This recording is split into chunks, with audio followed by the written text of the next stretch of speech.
Muy buenas tardes con todos. Muchas gracias por estar aquí el día de hoy con nosotros. Estamos con Florida International University y Education USA conversando de cómo es la vida en el campus cuando eres un estudiante internacional. El día de hoy les quiero recordar del maravilloso convenio que tenemos con esta institución.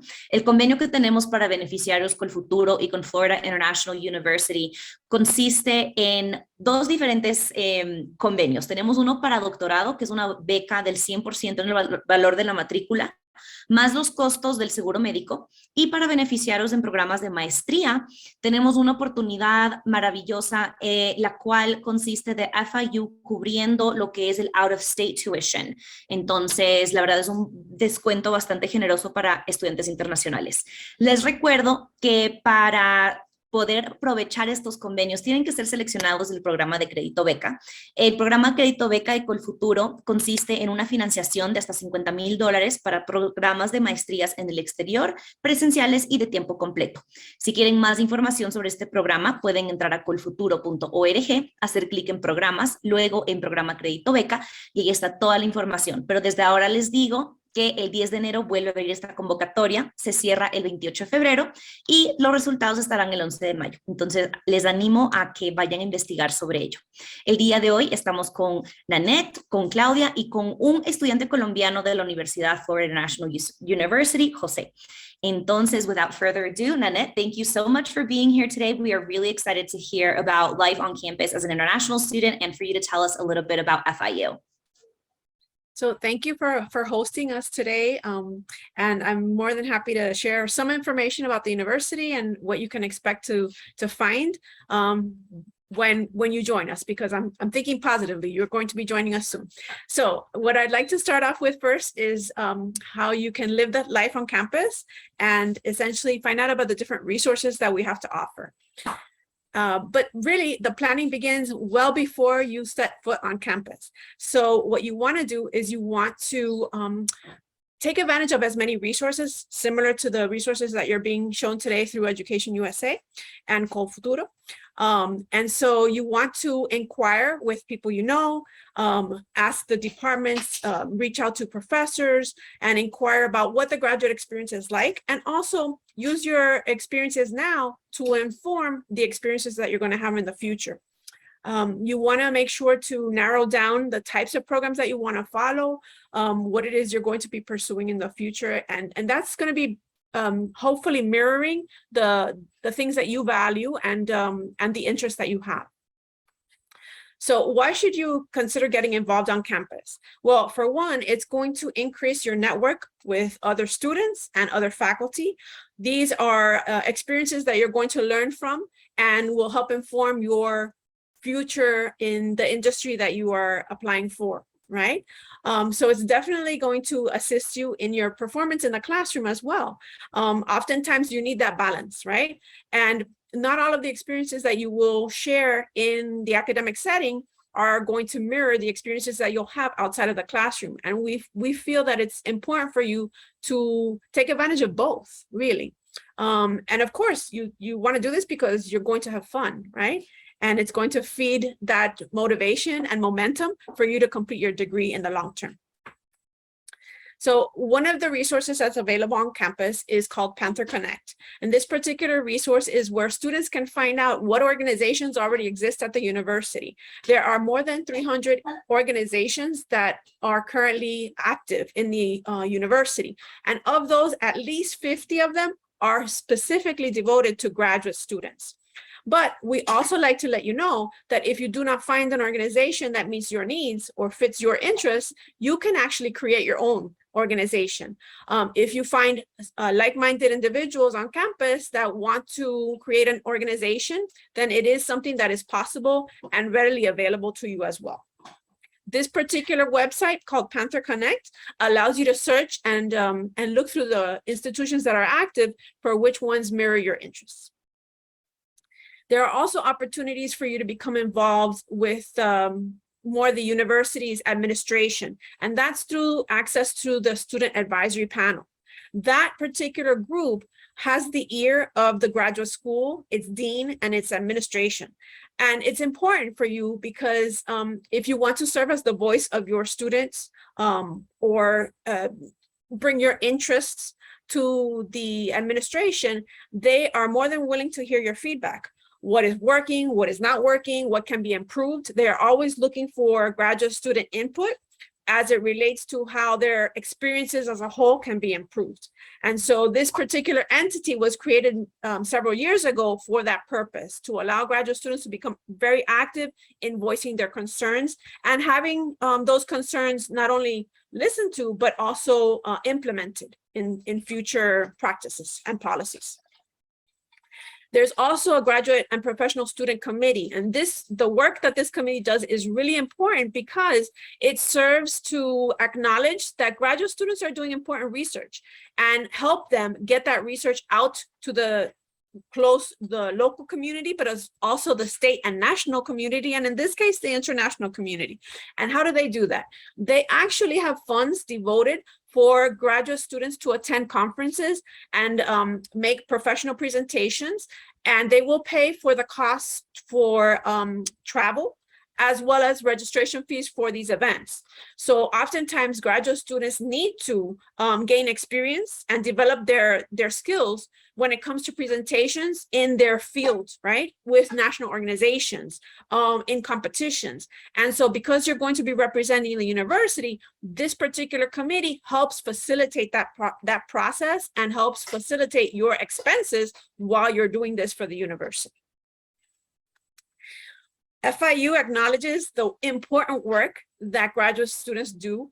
And as a result of that, every spring semester, there is a week devoted to graduate students. And one of the things that's celebrated is, besides the camaraderie and the interactions with faculty and other students, the important work and contributions that you're making to the field, right? Whatever field that may be. So there is a forum which is held at the onset of that week, and students are able to present their work, the research that it's ongoing, or maybe new discoveries that have been made, and they present that to the university community. And they are acknowledged not only with those presentations and with kind of the appreciation of the audience members, but they're also acknowledged monetarily. There are award monies and first, second, and third places to be had during that particular forum. Later on in the week, besides the recognition for the research, students are also recognized for maybe their teaching abilities. Faculty are recognized for their mentorship of graduate students, and so on. So it's an entire week of celebration of what you do and how much you really contribute to the university. Of course, we also recommend that students participate in national organizations, very much affiliated to their studies, but there are also national entities that are devoted to graduate education. And sometimes students don't take enough advantage of those organizations, and we highly recommend that they do, and that they do that while they're students. There's oftentimes special benefits that you would receive as a result of being a student when you're in this organization. One of those benefits is membership. Usually the cost is much less for student members. But besides that, you will receive a whole slew of resources through these organizations that you may find very helpful as you move forward in your field, in your career. These organizations can be entities that you belong to much or long after you have finished your studies. So it's worth your investigating them a little bit more and finding out the different types of services that they provide. And of course, through all of these different types of involvements, you are going to see that you're developing ultimately your leadership skills, and you're developing yourself professionally. These are things that you will want to highlight and emphasize in your CVs or in your resumes as you move forward in your educational experiences. And it will also contribute to your development in terms of transferable skills, right? You will be more marketable because you are able to learn new aspects that you may not always receive in the classroom setting. Of course, as I said in the beginning, both are very important, but this is another reason why you want to kind of allow yourself to be very much involved in campus and throughout these different types of experiences, because they they give you so much value in the long run. And there's just some examples here of the different types of activities that you can be a part of and that exist at the university. We have, for instance, there's something that's not on this list, but there's also alternative breaks where you can basically give back to communities for short terms. You're basically, it could be tutoring, or you could be doing different types of activities, and you're giving back to the community at large at the same time that you're gaining experience. We do have student membership in university committees, like the student conduct committee that's mentioned here. You would hear cases of students and be able to kind of determine educational kind of recommendations where they can learn from their mistakes along the way. So there's all sorts of possible opportunities to become involved with. And like this slide says, it doesn't have to end when you graduate. There's still a lot of opportunities beyond graduation. So if you become active in the Alumni Association, there is a young alumni group within that organization, but our alumni are growing by leaps and bounds. We have about 300,000 FIU alumni currently. And, you know, this is just another way that you can experience the student involvement aspect of being a student at FIU and beyond. I'm going to switch now to another presentation, just that will talk to you a little bit about the overall programs that are available at the university. So if you bear with me a second, I'll do that.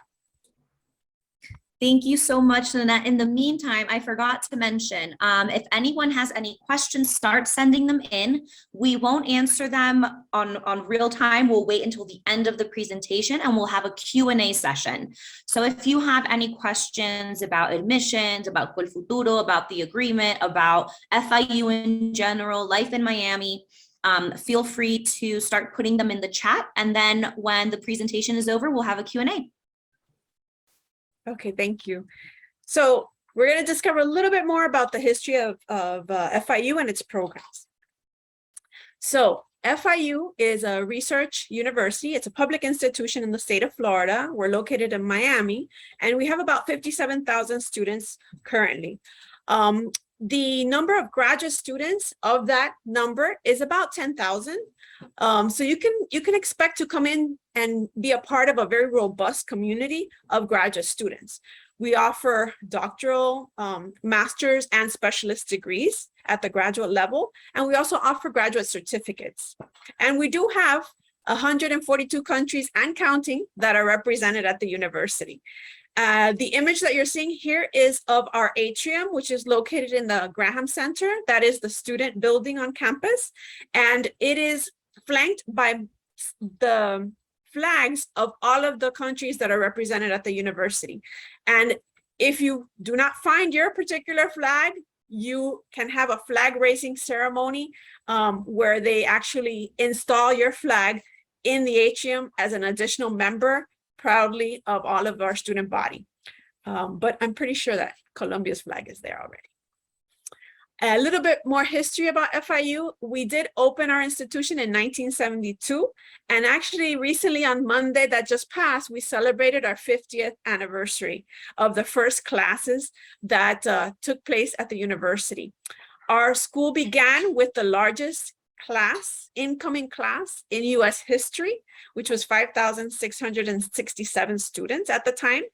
And actually 2 of the alumni from that class were visiting us on campus on Monday. So it was very exciting to see that.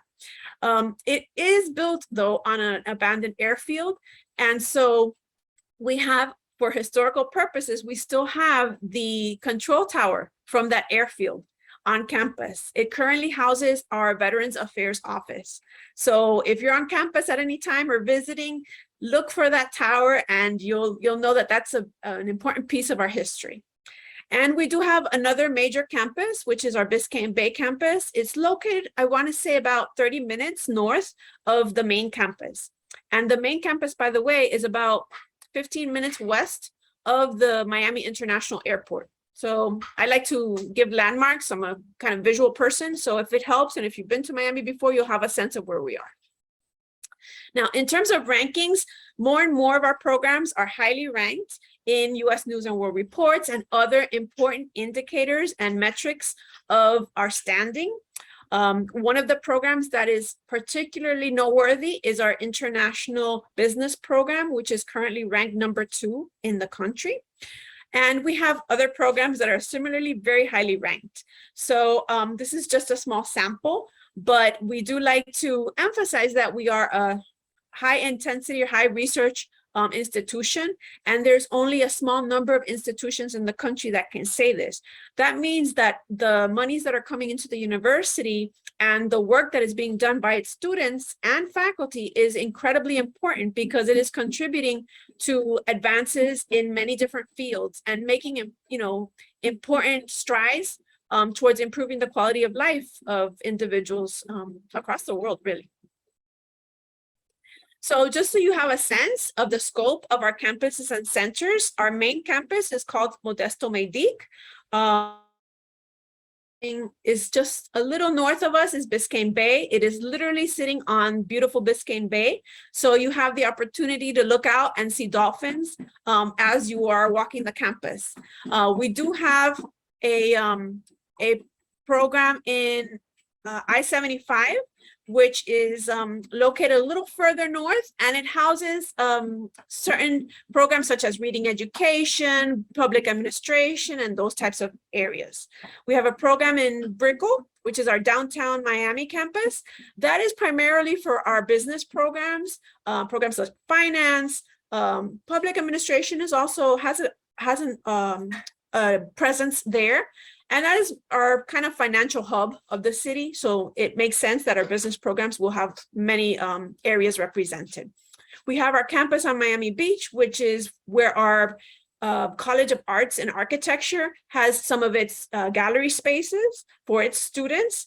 They also, just as an example, when the pandemic began, contributed to that effort in terms of response by having 3D printers create masks for individuals in need of masks. So our contributions are widely spread depending on the situation. And this last image is of our engineering center, which has a nationally recognized facility called the Wall of Wind. That facility basically reproduces a Category 5 hurricane, and it tests the quality and strength of building materials so that they can sustain and withstand a Category 5 hurricane. So they're always running tests to make sure that the building codes in the county and beyond are up to those standards that are so critical. And in the midst of hurricane season, important, right? We have campuses in DC as well as in Tianjin, China. The Tianjin program is primarily for hospitality management, and we have students that are coming and studying from China, but also students from the US who are studying in China to gain that experience and exposure to the hospitality field, and put those educational nuggets of information that they receive into practice. We have 3 museums on campus, all of them serving different types of areas of focus. So we have modern art in the Patricia Frost Museum, we have the Jewish Museum of Florida in Miami Beach, and we have the Wolfsonian also in Miami Beach with a focus more on industrial arts. These are the numbers of graduate programs that we offer, but in terms of the types of degrees that you can expect to see, you'll see them from the colleges and schools listed here. The names pretty much will give you a sense of what you will find, but some of them may be a little bit more nuanced. So for instance, in our College of Public Health, there's a disaster management program. So in that program, students learn about how to prepare and plan for any type of disaster that they may encounter. They oftentimes are students that come from fields like firefighters or police departments, but not necessarily only limited to that. But it's a unique type of degree and something that you may not be expecting from a School of Public Health. We also have additional programs in nursing. For instance, we have athletic training. We have programs in, of course, the traditional nursing. We have areas in your arts and sciences, areas such as biology, history. So there are a wide range of programs that you will find. This actually is a wonderful resource that we have on our website. So I would highly recommend that you take a screenshot of it or keep it in mind. It allows you to actually search our database of programs and find out who is the contact person that you should speak to about the degree, if you should have any additional questions. It allows you to see when are the deadlines to apply.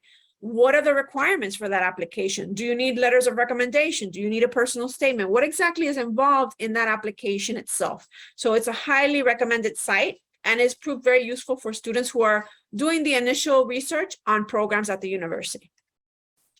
And then this is just a small list of the different types of student services that you can expect to receive and have available to you once you become a student. I won't go into them because I know we're limited on time, but if you have additional questions, of course, we're here to help and provide you more information on what they offer. And then just one last piece about housing. We do have quite a number of housing options on campus for graduate students. We have a new hall, which just opened up this fall semester. And so there is some availability on campus, but there's high demand. So off-campus housing is much more feasible, and it is literally across the street. We have about 4 or 5 multi-story buildings that service our students. So you are able to find on this site, based on your budget, based on if you want to share your space with other students or be on your own, something that will meet your needs. So we highly recommend that you search there. And then one last reminder that this particular site is where you can find out about involvement on campus and take advantage and be a student that is not only taking academic life as critical, but also taking their student life as really important, because that feeds back into your motivation to continue on with your degree. So if you have any questions, of course, I will stop sharing and then we'll be happy to answer those questions. Thank you so much, Nanette. That was absolutely amazing. We have a couple of questions through here and through social media. I want to mention one that has been brought up a lot, and it is the language requirements. Any TOEFL scores, IELTS scores, maybe Duolingo. Can you touch base a little bit on that? Sure, of course, happy to do so. So we do accept the TOEFL exam. Our minimum is an 80 on the IBT and a 550 on the paper-based test. And we do also accept the IELTS exam. You need a score of a 6.5 overall. And then more recently, we began accepting the Duolingo exam, and it was just extended to fall of next year. So we will continue to accept the Duolingo exam, and the minimum score was 105. I believe the university may be considering increasing that slightly, but it would be to 110. So I put that out there just in case so that you're aware. Wonderful. Thank you so much. And then we also have another question. They are asking about part-time studies because of employment. So I just want to throw out there that if you are considering going with the Crédito Beca from Colfuturo, you do have to be a full-time student, but Nanette can absolutely tell you and touch base on information about part-time studies. Okay, so I mean, just so you know, if you would be coming as a student on an F1 student visa, then the requirements dictate that you be a full-time student. However, if that's not the case, and it's not going to be a restriction that you have, then you can, take classes on a part-time basis. The only other piece that I want to caution on is that if you are receiving any type of funding, sometimes the funding agencies will also require that you be a full-time student. So you want to be very mindful and ask ahead of time when you receive any type of award, what are the restrictions and requirements for that award. But yes, there are lots of students who take classes on a part-time basis. They complete, for instance, I personally took classes on a part-time basis pursuing my master's, and I was able to work full-time while still taking some classes every semester and complete the degree in 2 years. So it is possible. With determination, many things are possible. Perfect. Thank you so much, Nanette. And now we have a question for José. Puede ser en español, José, de cómo te acoplaste a la vida en Estados Unidos. Cuéntanos un poquito de tu experiencia de ser un estudiante internacional en Florida International University.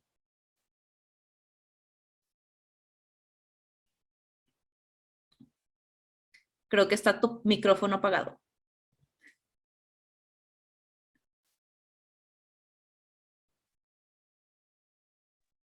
Lo siento. Listo. Hola, bueno, yo me llamo José Fuentes. Yo particularmente soy un estudiante de doctorado acá en FIU y pues yo pertenezco al Departamento de Ciencias de la Computación. Con respecto a pues, mi proceso de acoplamiento, yo creo que, digamos, Miami es una ciudad, pues, digamos que hay bastantes personas latinas, entonces en ese sentido es un poco fácil porque uno no siente que está muy lejos de Colombia, es decir, sin importar lo que quieran hacer en su futuro, uno no está muy lejos de Colombia, solo está como a 3 horas. Y pues la gente en general es muy amable acá, entonces como que uno puede preguntar, ellos te ayudan. En ese sentido uno no se siente muy solo, ¿no? Con respecto a los trámites legales, yo creo que solo es como seguir la hoja de ruta que ellos te dan. Son varios pasos como la visa, ciertos documentos que uno tiene que entregar, luego cuando uno llega acá. Pero en general, digamos que ha sido una buena experiencia. Es increíble la cantidad de personas que uno puede conocer, en especial aquí en esta universidad, porque uno puede conocer muchos colegas de Colombia, pero también de Latinoamérica, también de Europa, Asia. Entonces, algo muy chévere que tiene esta universidad es esa multiculturalidad que uno tiene. Y yo creo que si uno tiene preguntas, siempre hay alguien dispuesto a ayudarte. Entonces, en ese sentido, yo creo que ha sido bastante buena la experiencia. Digamos que si uno tiene preguntas, siempre hay alguien que te pueda ayudar. Muchísimas gracias, José. Muchas gracias. Si alguien tiene preguntas para José específicas, pues él pasó por lo que ustedes van a pasar cuando apliquen a FIU. Pueden ponerlas en el chat. Okay, so we have another question. This is actually pretty interesting. Someone is asking if there are any perks tuition-wise if they have family members that are already enrolled at FIU. Oh yes, that's actually a good question, and I understand because especially we're very young. So even though we just turned 50, that's very young in the grand scheme of universities, right? So while we are how would you say? Well, while we are developing and increasing in terms of our legacy students, right? Legacies are the ones that have family members that have gone before and earned their degree, and now they're doing that. We don't have special rates for legacies that come. Not yet, at least who knows in the future. Things may change, but right now we don't have. Okay, thank you. And then someone else, now I feel like this question that's coming up is a little bit tricky because it's related to medical school. So they're asking about specific master's programs or doctorates that are related to med school. Yeah. We all know that, studying med school in Latin America is very different than studying, medicine in the US. So if you can touch base a little bit on that. Well, I can say that we do have a medical school which handles admissions separately, but programs that are related, we have a physician's assistant program. It's a master's in physician's assistant. So that's a program that's closely related. We have a program in, let's see, physical and occupational therapy as well. We have actually a certificate that was created by the medical school for students who may have applied and not been quite ready to begin the medical school. So this certificate is a certificate which is called molecular biomedical. Yes, it's called molecular and biomedical sciences. It's a graduate certificate. And what they do is you take courses alongside medical school students, but they kind of prepare you to get ready for that interview phase of the medical school application. And so you are taking courses for 1 year, 2 semesters, and essentially leveling up so that you're ready for that application to medical school. And that when you complete that certificate, you are actually guaranteed an interview with the medical school. They can't guarantee admissions, right? Because it's competitive, yeah. But they do guarantee an interview. So that's a really good perk. I mean, having a guaranteed interview is already such a huge help. There's actually a lot of questions, so I'm trying to group them together. This one is actually for Jose. Jose, te preguntan si la carga académica es bastante para tu programa de doctorado. Bueno, lo primero es que hay que tener en cuenta es que durante los semestres de primavera y otoño uno tiene que tener sí o sí al menos 9 créditos. En mi caso, pues como pertenezco al programa de doctorado, 3 son de investigación y los otros 6 corresponden a materias, 2 materias. Entonces yo estoy viendo 2 materias e investigando.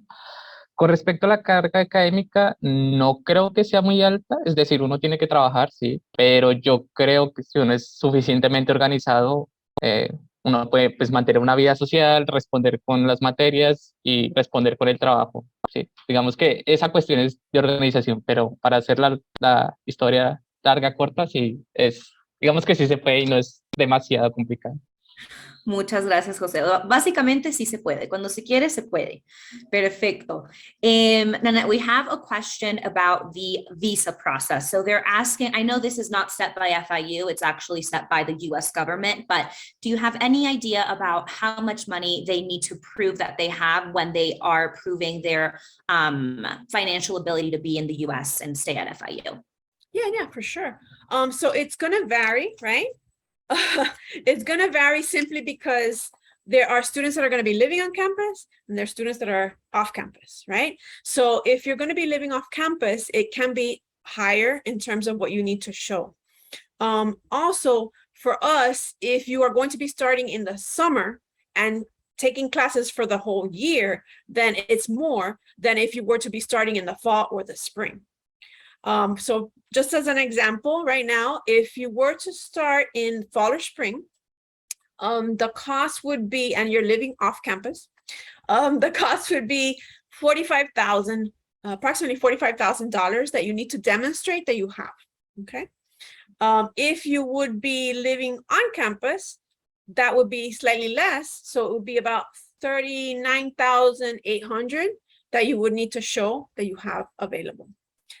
Keep in mind, I don't know that students know this, but keep in mind that if you are receiving an assistantship through your department, these are competitive awards. Oftentimes they are given to doctoral students or prioritized for doctoral students, but also master's students may receive them. If you're receiving that type of an award, then your tuition is going to be slightly less because the department is going to be offering you coverage for your tuition and a stipend for your living expenses, right? That can be used as basically sources of funding. So the funds, in other words, don't all have to come from you individually. They don't all have to come from one person. They can come from multiple sources. They can come from government agencies, organizations like EducationUSA. There's all sorts of resources that can feed into that total cost. Wonderful, Nanette. Thank you so much. We have a very interesting question here. It's from an undergraduate student, actually. So I know we're talking about masters, but he is asking what the process is to be an international transfer student. And they're also mentioning that their particular school here in Colombia has an agreement or convenio with FIU. I don't have the name of the school. Marlon, if you're listening, if you can provide the name of the school, but yeah, international transfer for undergraduate. Okay, so usually I would have to clarify in terms of the term transfer. So if they're an undergraduate student and they're maybe starting in Colombia and then thinking about coming to the US to finish their bachelor's degree, right? It is a transfer because they're coming to a new university. But for us, the I-20 process, we would treat that as an initial I-20. Right? So they would be coming to FIU with an initial I-20 to pursue their bachelor's degree. When we talk about transfer, we think about it more in terms of a student that's already in the US with an I-20 transferring from another school to FIU so that they can continue at FIU and finish the degree. So it's slightly different because that process would be that the institution in the US would have to release their records and then we could issue them a new I-20 as a transfer for FIU. So it's two different things. Okay, wonderful. Oh, and he just put in the university. It's called University of Córdoba. So I guess there is a convenio, which is wonderful. And let's see another question. So we have a student that studied dentistry. Can they apply for a master's in public health with their dentistry degree from Colombia? That's a good question. And I believe that the answer is going to be yes, but let me do a little bit of investigating here a moment.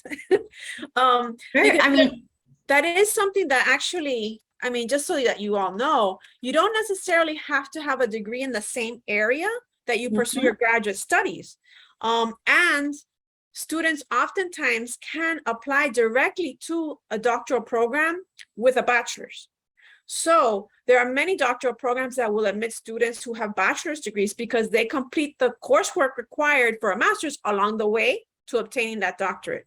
So just something else to think about in terms of what you're going to apply to and the level that you're going to apply to. But you asked me about dentistry and public health. So yes, the master's degree would be in public health. That's a really good clarification.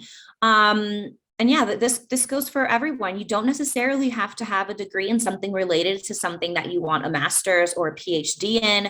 There's a lot of people that take the opportunity of postgraduate academics as a way to switch careers or learn something new. So I'm really glad you mentioned that, Nanette. I just shared with you, Bianca, our catalog. The reason I shared that with you is because we have at least 5 different tracks within our public health program. So there's biostatistics, there's epidemiology, there's environmental health. So depending on the track that they're interested in, it will list what the requirements are for admissions. And within those requirements, it will state if they have to have a specific degree or if it's open for any degree. Wonderful. Thank you so much. And Jose, I don't know if you are still there, but we actually have another question for you. Ahí estás. Están preguntando cómo fue tu proceso de aplicar a FIU, más o menos cuáles fueron los pasos que seguiste y cómo escogiste esta universidad. Bueno, en mi caso, pues yo estaba, digamos que mi conocimiento previo, yo soy egresado de la carrera de matemáticas, tenía ciertos intereses en ciencias de la computación, pues encontré que esta universidad lo ofrecía. También fue que, digamos, la persona que ahora es mi director de tesis, él me contactó, digamos, me dijo como, yo estaba buscando y él me contactó, fue como una coincidencia, me dijo como, pues, aplique a la universidad y pues yo lo recibo como investigador acá. Entonces, lo primero es, digamos, en el caso de los de doctorado, contactarse con su posible director porque él o ella tendrá como las líneas de investigación. Segundo, pues, preparar el inglés, ¿sí?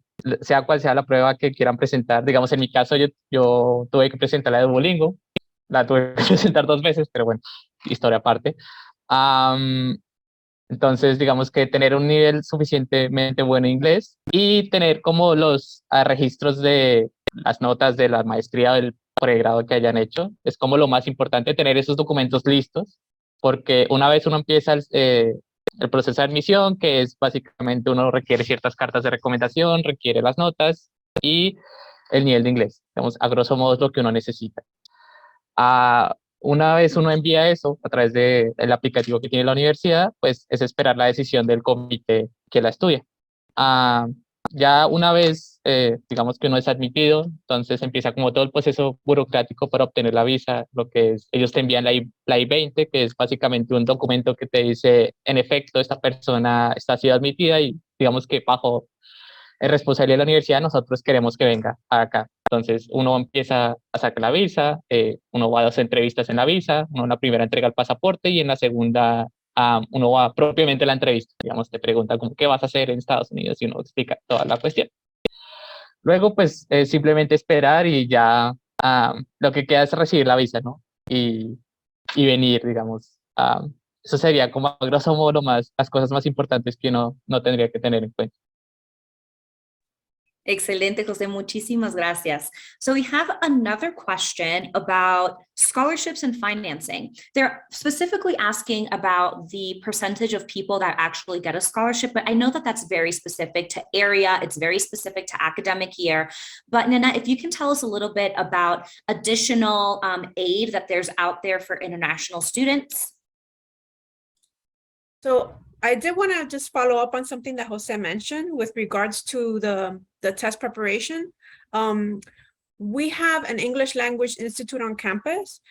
So if students feel that they don't have the level of English that they need in order to pass those English proficiency exams, we do have students that come to campus with a visa, student visa, for the purpose of studying and improving upon their English. They then take a institutional test, and then once they've done that and they've passed, with an 80 or a 550, as I mentioned earlier, then they can pursue the degrees that they're interested in applying for. So just something else, another option that they may not be aware of. In terms of scholarships, there are scholarships that are available for international students. That's the good news, right?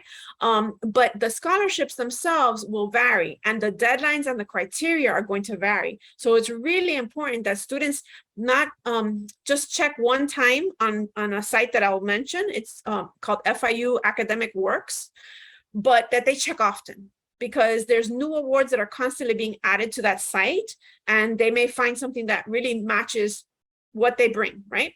So that's definitely a source.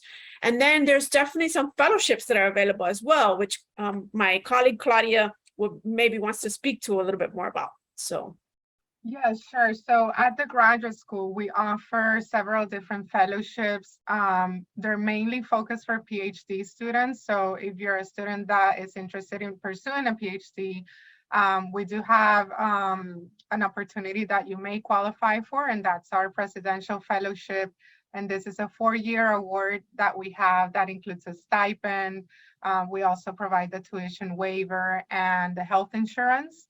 It is very competitive because it is one of the few fellowships that international students can apply to. We do have another opportunity called the Latin American and Caribbean Fellowship. So this is open to both master's and PhD, and sort of, or pretty much in the same vein as the agreement we have with Colfuturo, we waive the out-of-state portion of the tuition so that you're charged as a domestic student. So that is another option for master students. And as far as how likely you are to get it, we do have a high rate of those that apply getting the fellowship. I mean, I don't have a number specific in my head, but there is a good chance that you could receive that fellowship. And I'm gonna drop the link to the graduate school website where we have some of our funding opportunities that you can look at. Thank you so much, Claudia. We have a question that came in through social media. I don't know if Claudia would like to answer this, or maybe Nanette. They're asking about what makes a good candidate for FIU. What are you expecting to see in their applications? I think I'll let Nanette answer that one.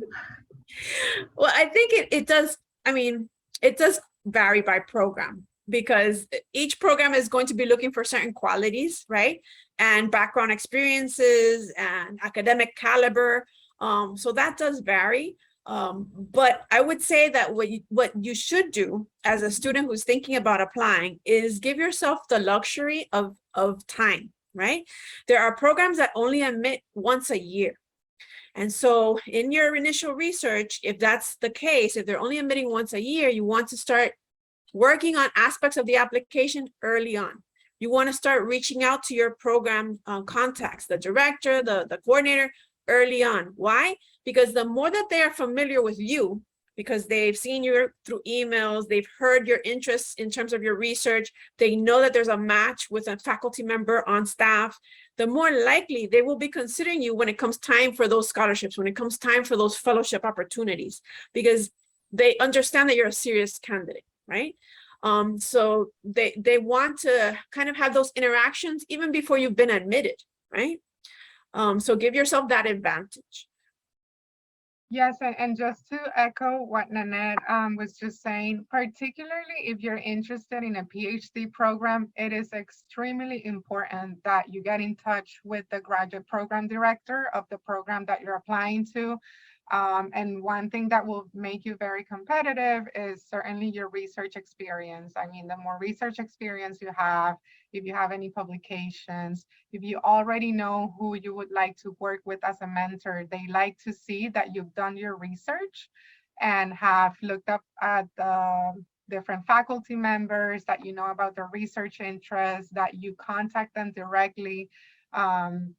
It's very important because it establishes that relationship prior to you even applying. And like Nanette said, the more that you interact with the graduate program directors or the faculty that you would like to work with, that also helps, you know, in your chances. Perfect. Thank you so much, Claudia. I just sent everyone the links that Nanette and Claudia were sharing, you know, the catalog with the programs, the funding and fellowship link. So everyone should be able to see that in the chat now.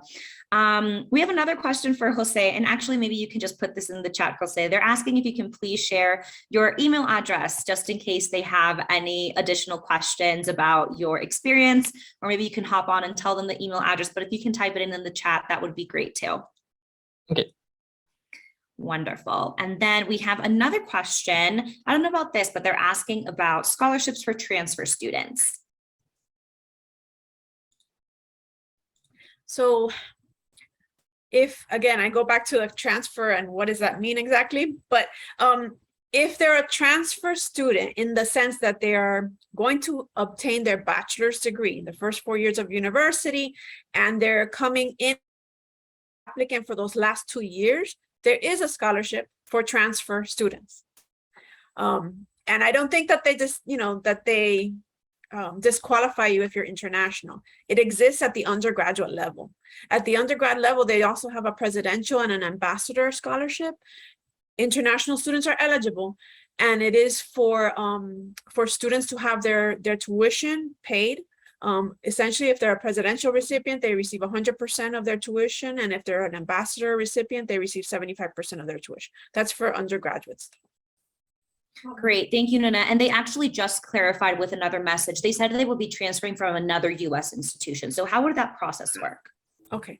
Well, I mean, so in terms of transfer scholarships, because they're in the US and coming from another institution, we really don't have that at the graduate level, but that's, I mean, you're still eligible for scholarships, right? So that wouldn't disqualify them just because they're coming from another school. In terms of the process with regards to the I-20, essentially that school would need to release their records to FIU, obviously once they've been admitted to FIU, not before, but they would need to release their records to us, and then we can issue them a new I-20 showing that they're an incoming transfer student from another school. So that's not a problem. Wonderful. Thank you so much. We have a question about programs in artificial intelligence. I know we already sent in a link with the catalog, but if there's anything specific about this kind of program that you would like to share, that would be great.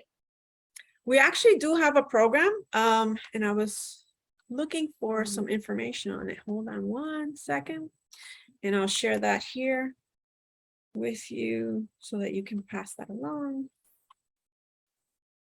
Okay, so we have a data science program, and it is now actually been renamed to data science and artificial intelligence. So they have several tracks that you can focus on within that degree. One of them is more business related. One of them, believe it or not, is hospitality related.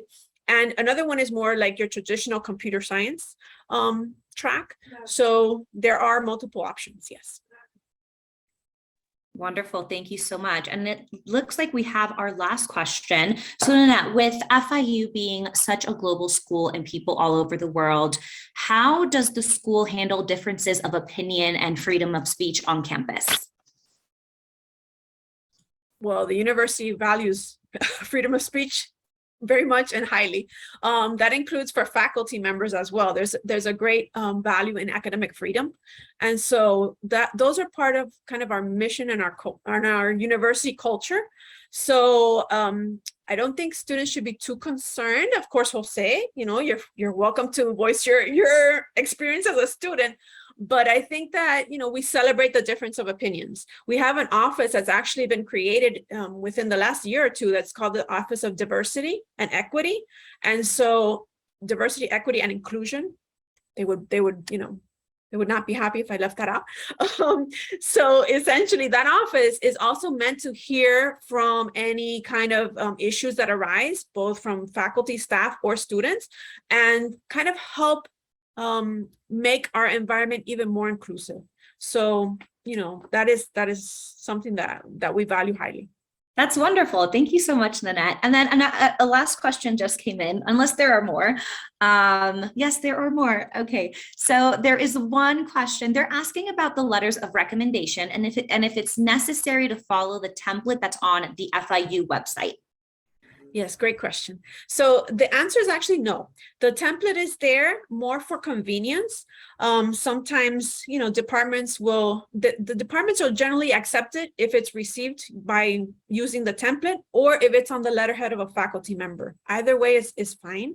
The main thing I want to get across though about letters of recommendation is that you ask your recommenders well in advance. This is, you know, a kind of favor or service that they're doing for you, right? They're very busy, but you want to take into account that they're doing this for your benefit. So ask them well in advance. And besides that, you can guide them. You can tell them if there's certain points and aspects of your relationship that you want highlighted. So if you had a research experience with them or worked in a lab, whatever the case may be, give them or remind them. It may have been several years or months since you were in that experience. Remind them as you request a letter of what you want them to highlight, because those specific details are what set your recommendation letters apart. The majority of the recommenders already have their own mental template of what they're going to say. They're going to say that you were in their class, that you attended all their sessions, and that you earned, let's say, an A. That doesn't distinguish you because recommending committees are seeing those letters all the time. So you want to have those other types of experiences that only you shared with them highlighted when they write those letters. Thank you so much, Nanette. Those are some great tips. Definitely ask your recommenders in advance, give them a heads up, because you know, I'm sure this is the case for FIU as well. The university gets in touch with the recommender, correct? And then they have to send in the letter. So I know a lot of people sometimes think that they can ask their professor or their boss and they can take the letter and upload it, but that's not the way it works. Universities reach out to the people that you selected, and the people that you selected type in or send in the letter through whatever means the university needs. And then we have one more question. It's a great question to end the webinar. Can we talk about deadlines? So she's saying that the deadline for spring is October 1st, and then the semester would begin in January. So can we talk a little bit about deadlines, please?